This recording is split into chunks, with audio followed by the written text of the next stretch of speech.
우리 수요 예배를 통해서 계속해서 웨스트민스터 소요리 문답을 가지고 강해하며 함께 교리로 또 말씀을 나누는 중에 있습니다. 오늘 저와 여러분이 이제 살펴볼 오늘 기독교의 진리는 성화입니다. 성화. 우리는 지난 시간에 칭의와 양자의 됨에 대해서 좀 살펴보았는데요. 믿음으로 그리스도와 연합된 자들, 그 백성들을 하나님이 의롭다 여겨주시고 또한 의롭다 하신 자들을 양자로 또 자녀로 삼으신다고 우리가 말씀 가운데 나누었습니다. 그리고 그렇게 하나님의 자녀가 된 자들은 이제 거룩한 삶을 살기 시작합니다. 우리가 이것을 성화라고 말하는데, 우리가 지난 시간에도 충분히 이야기를 했지만 예수를 믿었다고 해서 우리가 이미 충분히 거룩한 존재가 된 것은 아니다라고 말씀드렸습니다.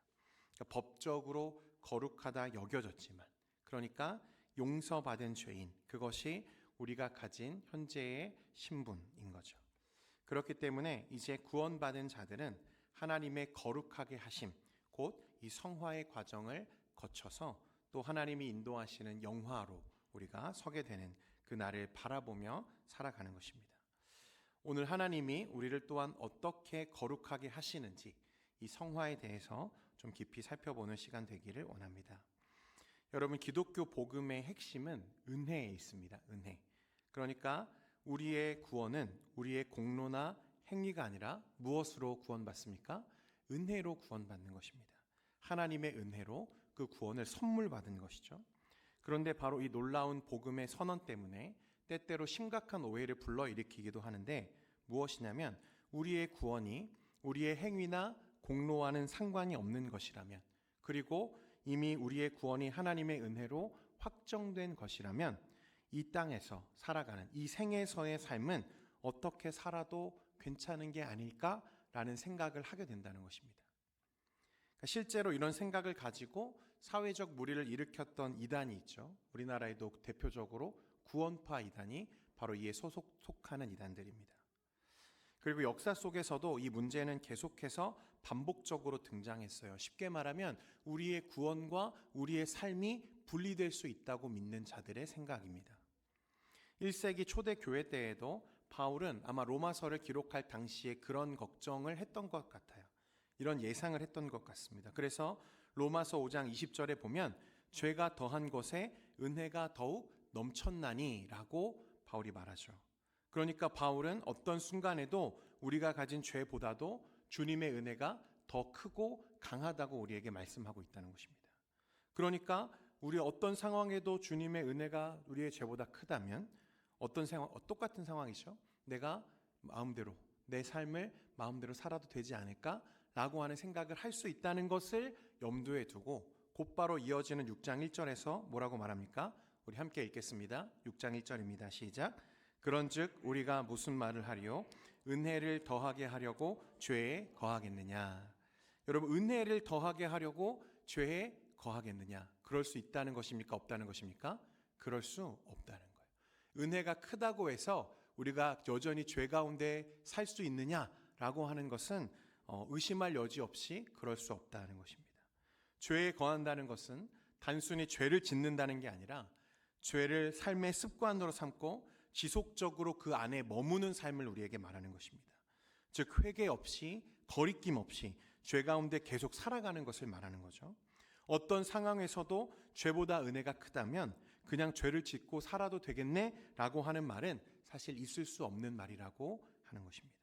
그래서 바울은 로마서 6장 2절에 그럴 수 없느니라 라고 선언하는데, 원문을 살펴보면 절대로 있을 수 없다라고 하는 의미의 말이에요.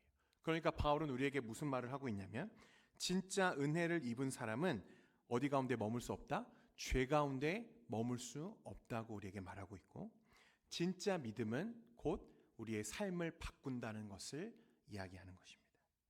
그러니까 구원받은 사람은 새로운 생명의 길을 걷게 되어 있음을 성경은 우리에게 말씀하고 있다는 거예요. 그렇습니다, 여러분. 구원은 결코 우리의 삶과 분리되는 것이 아닙니다. 내가 이미 구원받았으니까 나는 내 삶은 마음대로 살아도 되겠지? 그것은 처음부터 성립될 수 없는 거짓된 구원이라는 거예요. 진짜 은혜는, 진짜 구원은 반드시 무엇을 가져온다? 변화를 가져온다는 것을 말씀하고 있습니다. 여러분, 요한복음 15장에 보면 이와 관련해서 예수님이 저와 여러분 그리고 구원받은 자들과 예수님의 관계를 포도나무에 비유해서 말씀하신 적이 있어요. 우리 5절 말씀인데요. 같이 한번 읽겠습니다. 시작. 나는 포도나무요 너희는 가지라. 그가 내 안에 내가 그 안에 거하면 사람이 열매를 많이 맺나니 나를 떠나서는 너희가 아멘. 예수님은 주님과 우리의 관계를 포도나무와 그 가지로 비유하셨습니다. 우리는 나무이신 주님께 덧붙여져 있는 가지와 같다는 거예요. 여러분, 가지는 홀로 존재할 수 없죠. 가지는 혼자 열매를 맺지 못합니다. 어디에 붙어 있어야만 열매를 맺죠? 나무에 붙어 있어야만 열매를 맺을 수 있는 거죠. 그런데 다르게 생각해 보면 여러분, 포도나무에 붙어 있는 가지는 무엇을 열매 맺게 되어 있습니까? 포도를 열매 맺게 되어 있죠. 여러분, 만약 포도나무에 붙어 있는 가지가 사과를 맺었다. 여러분, 이거 해외 토픽감입니다. 그죠? 이상한 거잖아요. 그러니까 주님이라고 하고 있는 주님이라는 나무에 붙어 있는 가지는 무엇을 열매 맺어야 될까요? 당연히 주님을 열매 맺어야겠죠. 여러분, 이것이 당연하다는 거예요. 구원은 예수님 안에서 우리와 주님이 연합되는 사건이고, 성화는 그 연합 안에서 자연스럽게 맺어지는 열매, 그 과정이라고 우리에게 말씀하고 있는 것입니다. 여러분, 이해가 되시죠? 여러분? 네. 웨스트민스터 소요리문답 35문에 보면요, 우리에게 이렇게 질문합니다. 거룩하게 하심, 그럼 성화란 과연 무엇입니까? 답은 이것입니다. 같이 읽겠습니다. 시작. 거룩하게 하심, 우리가 점점 죄를 죽이고 의에 살아나 하나님의 형상을 따라 실제로 거룩하게 되어가는 것입니다. 아멘. 성화는 우리의 죄를 죽이고 의에 대해 살아가는 영적 싸움을 살아가는 것입니다. 여기서 두 가지 핵심적인 내용이 포함되어 있는데, 첫 번째는 성화는 여러분 하나님의 사역이라고 말씀하고 있다는 거예요. 그러니까 내 힘으로 죄를 죽이고 내 의지로 그렇게 거룩한 삶을 사는 것이 아니라 하나님께서 나를 거룩한 삶으로 이끌어 가시는 것, 그것이 성화라고 말씀하고 있고, 두 번째는 성화는 단번에 이루어지는 것이 아니라 점진적으로 이루어지는 변화임을 우리에게 말씀하고 있다는 거예요. 그래서 여러분, 앞에서 우리가 살펴보았던 칭의는 하나님의 선언이라고 한다면, 성화는 하나님의 변화를 말하는 것입니다. 다르죠? 구원받은 사람은 반드시 거룩을 향한 방향성을 갖고 살아가게 되어 있다는 것입니다. 그래서 로마서 6장 6절에 보면 우리 같이 한번 읽겠습니다. 6장 6절과 고린도후서 3장 18절, 우리 두 절 같이 함께 읽겠습니다. 시작. 우리가 알거니와 우리의 옛사람이 예수와 함께 십자가에 못 박힌 것은 죄의 몸이 죽어 다시는 우리가 죄에게 종노릇하지 아니하려 함이니, 우리가 다 수건을 벗은 얼굴로 거울을 보는 것 같이 주의 영광을 보매 그와 같은 형상으로 변화하여 영광에서 영광에 이르니 곧 주의 영으로 말미암음이니라. 아멘. 우리는 구원을 위해서 거룩한 삶을 사는 것이 아닙니다. 구원받기 위해서 거룩한 삶을 사는 게 아니라 구원받았기 때문에 거룩한 삶을 사는 것입니다. 할렐루야. 우리는 완벽한 거룩을 이미 이룬 것이 아니라 지속적으로 영광에서 영광으로 변화되어져 가고 있는 중이라고 말씀하는 거예요. 여러분, 어떤 사람이요, 체력을 기르기 위해서 저 피트니스 센터에 등록을 했습니다. 이 사람이 첫날 너무 열심히 운동을 했어요. 당연히 다음날 온몸의 근육통으로 도무지 일어날 수가 없는 거죠. 고민하기 시작합니다. 오늘 가야 될까 말아야 될까 걱정을 하겠죠.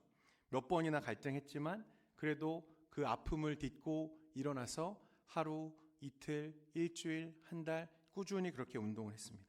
시간이 지나니까 거울 속에 자신의 모습이 변화되어져 가는 것들을 보게 되는 거죠. 팔이 단단해지고 숨이 덜 차고 몸이 가벼워지고, 여러분, 그러나 헬스장에 등록했다고 해서 그냥 몸짱이 되는 게 아니라는 거예요. 꾸준히 운동하고 아프고 다시 일어나는 과정을 통해서 우리의 몸은 변화되는 거죠. 성화도 이와 같다는 것입니다. 우리는 구원받은 순간 하나님의 가족이 되었어요. 신분적인 변화죠. 그러나 성화는 우리가 가지고 있는 성품과 매일매일 이루어지는 영적 전쟁이에요. 그 하나님의 가족다운 모습을 갖추기 위해서 우리는 매일 아프고 매일 넘어지고 다시 일어나는 과정 속에서 조금씩 하나님의 형상을 닮아가게 됩니다. 그리고 그것을 누가 이끄신다고요? 성령께서 이끌어 가신다고 우리에게 말씀하시는 거예요. 왜 나는 아직도 죄와 싸우고 있지? 왜 나는 때때로 지치고 낙심하지? 여러분, 그것은 내가 실패한 것이 아니라 성화 안에서 우리가 다듬어져 가는 과정이라고 말씀하는 거예요.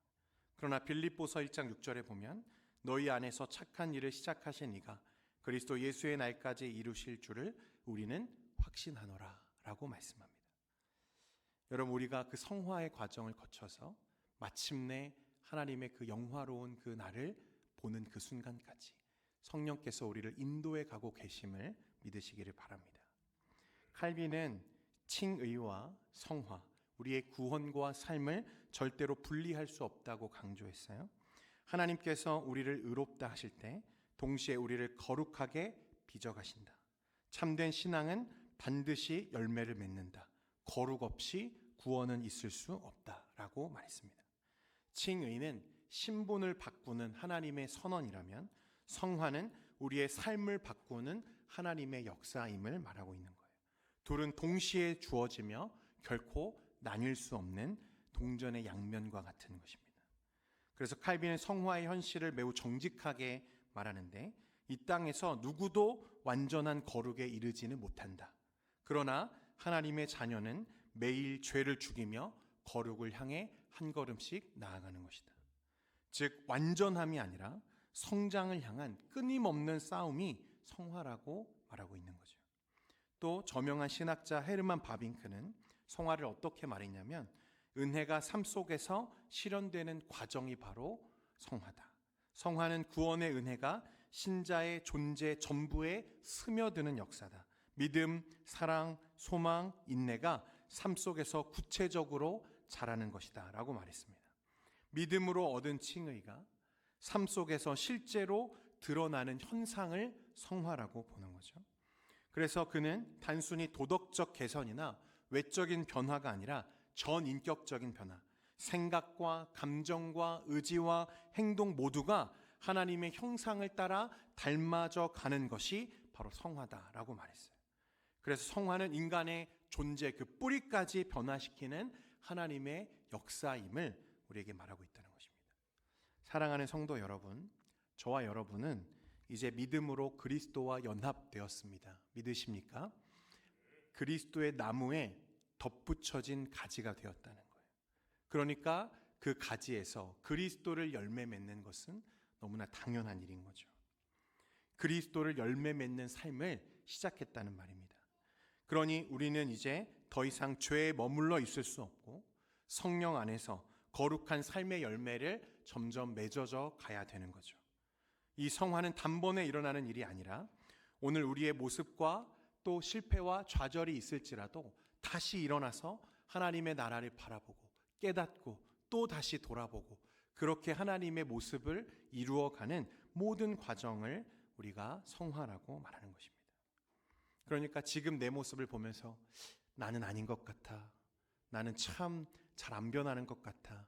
여러분, 그러나 걱정하지 말 것은 이 일은 내가 하는 것이 아니라 누가 하는 일이라고요? 성령께서 하나님이 하시는 일이라고요. 그러니까 하나님은 실패하심이 있다 없다? 없다. 아무리 완고한 사람이라도 하나님이 붙잡고 계시는 그 사람이라면 하나님께서 반드시 그의 삶을 변화시켜서 성화되게 하셔서 영화롭게 하신다고 우리에게 약속하고 계시는 거예요. 그러니까 오늘 내가 조금 부족해도, 오늘 내가 조금 연약해도, 여러분, 그렇다고 우리가 마음대로 살아도 된다는 것은 아니지만 하나님이 나를 붙잡고 계심을 여러분 믿으시기를 바랍니다. 계속해서 여러분 소요리 문답 36문에 보면요, 오늘 이렇게 우리에게 더 질문하고 있습니다. 질문 보겠습니다. 같이 읽겠습니다. 시작. 칭의, 양자, 성화에 참여한 사람들이 이 생에서 누리는 유익은 무엇입니까? 답은 이것입니다. 같이 읽습니다. 시작. 칭의와 양자와 성화에 참여한 자들은 이 생에서 하나님의 사랑을 확신하고 양심의 평안을 누리며 성령 안에서 기쁨을 얻고 은혜 가운데 자라나며 끝까지 믿음을 지키는 복을 누립니다. 아멘. 우리가 지금까지 칭의, 양자, 성화에 대한 이야기들을 전부 나누었는데요. 이 세 가지는 구원에 절대적으로 필요한 것들입니다. 이것들이 모두 포함되지 않으면 우리의 구원이 확증될 수가 없는 것들이죠. 칭의 없는 양자됨이 없고 양자됨 없이 성화도 없는 거죠. 그런데 이런 이론적이고 교리적인 이야기를 하다 보면 우리는 하나님의 구원이 너무 우리의 삶과는 좀 멀리 떨어져 있다는 생각을 하게 됩니다. 쉽게 말해서 많은 사람들이 어떤 생각을 갖게 되냐면 구원이라고 하는 것은 우리의 현실과 이 생에는 관계가 없고 우리의 사후나 아니면 언제인지 알 수 없는 예수님의 재림과 함께 완성될 하나님의 나라에서의 삶을 우리가 꿈꾸게 된다는 것입니다. 그런 나라에만 포함되어 있다고 생각해 버리는 거죠. 여러분, 칭의가 법정적인 신분의 변화이고 양자가 가족으로 입양되는 관계의 변화라면 성화는 오늘 삶의 실제적인 변화라고 제가 말씀을 드렸죠. 그러니까 더 나아가서 성경은 우리에게 무엇을 말하냐면 구원은 우리가 죽은 다음에 아니면 어느 순간에 누리게 될 먼 이야기가 아니라 우리의 현재적인 삶의 열매를 우리에게 이야기하고 있다는 거예요. 단지 미래의 천국 가는 약속만을 복음이 우리에게 말하는 것이 아니라 지금 이 땅에서도 누리는 구원의 복을 성경이 말씀하고 있다는 것을 이야기합니다. 여러분 그러니까 우리는 이 땅에서도 하나님의 천국을 이미 누리며 살고 있는 것입니다.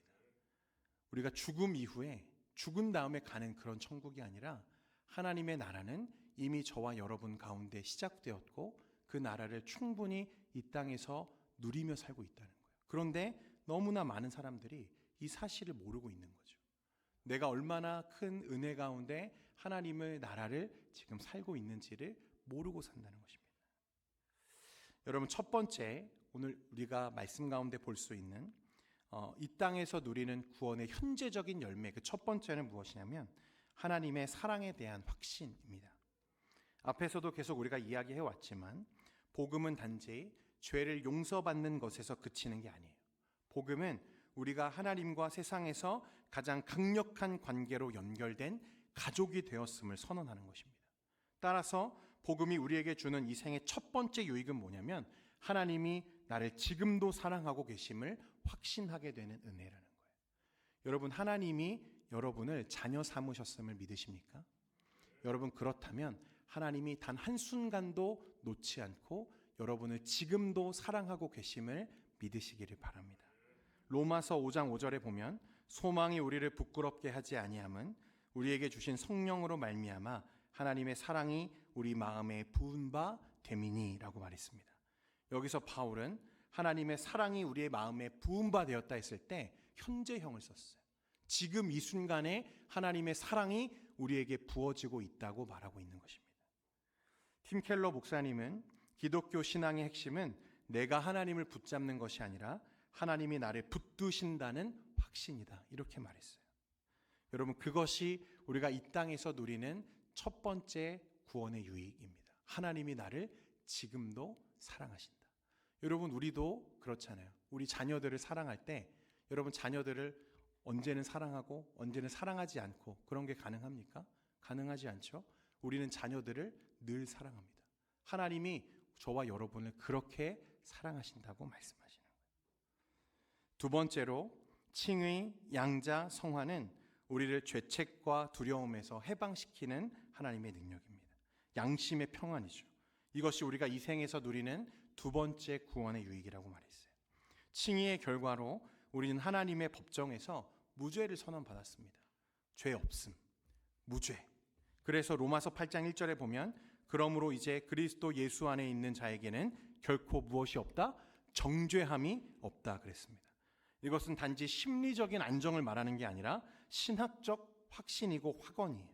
하나님이 우리를 무죄라고 하셨다면 그 누구도 우리를 죄인이라고 말할 수 없다는 사실입니다. 그렇기 때문에 이 복음으로 인해서 우리가 구원 안에서 누리게 되는 확신과 유익은 무엇이냐면 그 누구도 우리를 죄인이라고 말할 수 없으므로 더 이상 그 죄가 나를 묶을 수 없다는 이 영적인 자유가 내 삶에 선포되었다는 것을 확신하는 것입니다. 여러분은 더 이상 죄인이 아닙니다. 우리는 더 이상 죄에 머물러 있을 이유가 없다는 사실을 믿으시기를 바랍니다. 세 번째는 구원의 확신으로 말미암은 기쁨, 이 감정적인 기쁨이죠. 이것이 이 생에서 누리는 세 번째 유익이라고 말합니다. 세상과 구별되는 정서적 능력을 의미하는 거예요. 로마서 14장 17절 말씀에 같이 한번 읽겠습니다. 로마서 14장 17절입니다. 시작. 하나님의 나라는 먹는 것과 마시는 것이 아니요 의와 평강과 희락이라. 아멘. 구원의 확신이 있다면 그 사람의 감정과 삶에는 반드시 기쁨이 솟아나기 시작한다고 말합니다. 이 기쁨은 환경에서 오지 않고 성령으로 말미암는 기쁨입니다. 그래서 우리가 고난 중에도 기뻐할 수 있다고 말씀하고 있는 것은 우리의 기쁨의 근원이 저 환경에, 상황에 있지 않고 변함이 없으신 그리스도 안에 있기 때문인 줄 믿습니다. 할렐루야. 기쁨은 그리스도인들의 기본적인 태도예요. 여러분, 저와 여러분이 정말 예수를 믿었다면 여러분 날마다 우리 안에 기쁨이 샘솟듯 솟아나와야 정상인 것입니다. 예배하며 기뻐하고 찬양하며 기뻐하고 날마다 마주하는 모든 현실의 삶 속에서 하나님이 주시는 구원의 은혜와 그 감격으로 말미암아 기뻐하는 삶, 그것이 그리스도인들이 이 땅에서 누리는 가장 큰 은혜인 줄 믿습니다. 날마다 새롭고 날마다 기쁨과 감사가 넘치는 그런 삶이 되시기를 축원드립니다. 자신감이 있어야 하고 기쁨과 확신이 우리 안에 있어야 함을 말씀하고 있다는 거예요. 자, 그런데 여러분, 지금까지 얘기했던 확신과 평안과 기쁨, 여러분 이것들은요 그 자체로 독립된 개념은 아닙니다. 이 모든 유익은 사실상 칭의, 양자, 성화라고 하는 주된 은혜들의 뿌리를 두고 있는 열매들이에요. 예를 들어서 여러분 어떤 분이 최근에 회심해서 예수를 믿었다고 여러분 가정해 보십시오. 그분은 이제 막 복음을 받아들였지만, 그래서 그 순간 예수를 믿고 하나님의 자녀가 되었지만 자신이 하나님의 택하심을 받은 자라고 하는 사실, 그리고 자신 안에서 시작된 성령의 역사를 아직 충분히 인식하지는 못했을 수도 있다는 말입니다. 그러니까 여러분들도 지금 예배 중에 제가 여러분에게 이 구원의 은혜에 대해서 다 풀어서 설명하고 있기 때문에 무엇을 알게 되는 거죠? 아, 내가 그런 구원의 은혜를 지금 누리고 있구나, 이 사실을 깨닫게 되는 거잖아요. 그렇죠? 그러니까 성경은 그런 이들에게 확신을 심어주고 은혜의 근거를 알게 하며 더 깊은 소속감과 기쁨으로 나아가도록 돕기 위해서 끊임없이 무엇을 말하는 거죠? 너희가 그리스도 안에 있는 자임을 알라, 너희가 하나님의 자녀임을 확신하라는 말씀을 계속해서 성경이 우리에게 말씀하고 있는 거예요. 왜냐하면 말하지 않으면 모를 수 있기 때문에. 사랑하는 성도 여러분, 우리가 그리스도 안에 있는 하나님의 자녀임을 이제는 확실히 깨닫고 그 기쁨을 누리시는 여러분 되기를 소망합니다. 여러분, 이 땅에서 누리는 것과는 비교할 수 없는, 그래서 무언가 있을 때 누리고 없을 때는 공허한 삶이 아니라 절대로 변하지 않는 진리와 진실이 나의 삶에 비추고 있다는 사실로 인해서 그 무엇으로도 흔들 수 없는 기쁨이 저와 여러분 안에 있다는 것을 발견할 수 있어야 된다는 것입니다. 이 생에서 누리는 구원의 열매 네 번째는 무엇이냐면 영적인 성장입니다. 영적인 성장. 성화는 앞에서 얘기했지만 멈춰 있는 게 아니라 계속 자라가는 여정이라고 말씀을 드렸죠. 하나님의 자녀는 그분의 형상을 점점 더 닮아가는 거예요. 베드로후서 3장 18절에 같이 한번 읽겠습니다. 시작. 오직 우리 주 곧 구주 예수 그리스도의 은혜와 그를 아는 지식에서 자라가라. 영광이 이제와 영원한 날까지 그에게 있을지어다. 아멘. 회심은 순간이지만 성화는 평생입니다. 이 성장은 하나님의 은혜로 보장된 방향성을 말하는 거예요. 여러분, 반드시 변화가 일어나고 반드시 하나님이 우리를 거룩하게 하셔서 영화로운 그 날에 서게 하신다고 말씀하고 있는 거예요. 거룩하게 된다는 것은 어제보다 오늘, 오늘보다 내일 우리가 하나님을 더 사랑하게 되는 것입니다. 할렐루야. 여러분, 그러니까 해가 거듭될수록 하나님을 더 사랑하는 여러분 되시기를 바랍니다. 마지막 5번째는요, 끝까지 믿음을 지키는 이 견인의 은혜를 우리에게 약속하십니다. 믿음을 끝까지 지킨다는 것은요, 결국 하나님께서 우리를 붙드신다는 약속이 있기 때문에 가능한 거죠. 찰스 스펄전이라고 하는 아주 유명한 설교자가 있습니다. 이분 별명이요, 골든 마우스예요. 황금의 입입니다. 얼마나 설교를 잘하셨는지 탁월한 설교자였어요. 이분이 설교 중에 종종 그 성도의 견인 교리에 대해서 이야기하면서 큰 배에서 항해하는 사람의 비유를 종종 말씀하셨다고 해요. 한 사람이 큰 배에 탔습니다. 그는 때로 갑판에서 비틀거리고 때로는 어지러워서 구토도 하고 매우 불안해한 어떤 그런 상태를 지날 수 있죠. 어떤 날은 거친 파도에 배가 휘청거리고 어떤 날은 두려움이 짙게 깔린 어두움 속을 항해하는 순간도 있습니다. 그러나 중요한 것은 그가 흔들리든 두려워하든 그래서 약해졌든 간에 그 배는 그를 태우고 목적지를 향해 가고 있다는 사실인 거죠. 그의 감정이나 상태가 배의 목적지를 바꾸지는 않는다는 것입니다. 그는 여전히 배 안에 있고 그 배는 안전하게 항구에 도착할 것을 말하는 거예요. 여러분, 이 배는 누구일까요? 우리 주 예수 그리스도이십니다. 그 배가 그리스도이시기 때문에 그 배가 그 위에 올라타 있는 사람은 때로는 흔들릴 수는 있고 삶에서 어려움도 겪을 수 있고 때로는 고충이 있을 수 있겠으나 목적지는 어디예요? 늘 한결같다는 것입니다. 많은 성도들이 구원에 대한 확신이 없이 살아갈 때가 많아요. 나는 이렇게 자주 넘어지고 흔들리는데 괜찮은 걸까? 과연 내 안에 하나님의 구원의 은혜가 여전히 있는 걸까? 스펄전은 우리에게 뭐라고 말하냐면 당신의 확신이 아니라 너를 붙드시는 그리스도가 너의 구원을 안전하게 한다고 말하고 있는 것입니다. 사랑하는 성도 여러분, 우리의 확신이 우리를 구원하는 것이 아닙니다. 우리를 붙들고 계시는 우리 주 예수 그리스도와 성령의 은혜가 우리를 붙잡고 있기 때문에 우리가 안전하다고 말할 수 있는 거예요. 그러니까 우리의 삶은 넘어져도 괜찮고 흔들려도 괜찮고 혹은 파선에서 곧 쓰러질 것 같은 위태로운 순간들이 우리 삶에 있을지라도 우리의 영혼은 여전히 안전하다 말할 수 있는 것은 우리가 그리스도라고 하는 배 위에 올라타 있기 때문인 줄 믿습니다. 사랑하는 성도 여러분, 그 무엇보다도 견고한 우리 주 예수 그리스도이시기 때문에 저와 여러분은 이 성령께서 이끄시는 성화의 단계들을 거치고 또 거쳐서 마침내 어디에 서게 됩니까?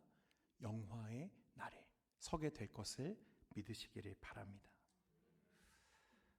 요한복음 10장 28절에서 29절까지 보면 이렇게 말씀합니다. 우리 같이 한번 읽으면서 우리 마음의 확신 가운데 우리가 선언할 수 있기를 원합니다. 같이 읽겠습니다. 시작. 내가 그들에게 영생을 주노니 영원히 멸망하지 아니할 것이요 또 그들을 내 손에서 빼앗을 자가 없느니라. 그들을 주신 내 아버지는 만물보다 크심에 아무도 아버지 손에서 빼앗을 수 없느니라. 아멘. 할렐루야. 오늘 저와 여러분은 하나님께서 우리에게 베푸신 구원의 은혜 또 성화에 대해서 함께 살펴보았는데요. 여러분, 우리는 우리의 행위나 공로로 구원 얻은 것이 아닙니다. 오직 예수 그리스도의 완전한 순종과 십자가 사역으로 우리는 하나님 앞에 의롭다 하심을 받았고 그 은혜로 하나님의 자녀가 되었고 이제는 그 은혜로 성화, 거룩하게 하시는 그 하나님의 이끄심을 따라 오늘날도 살아가고 있는 것입니다.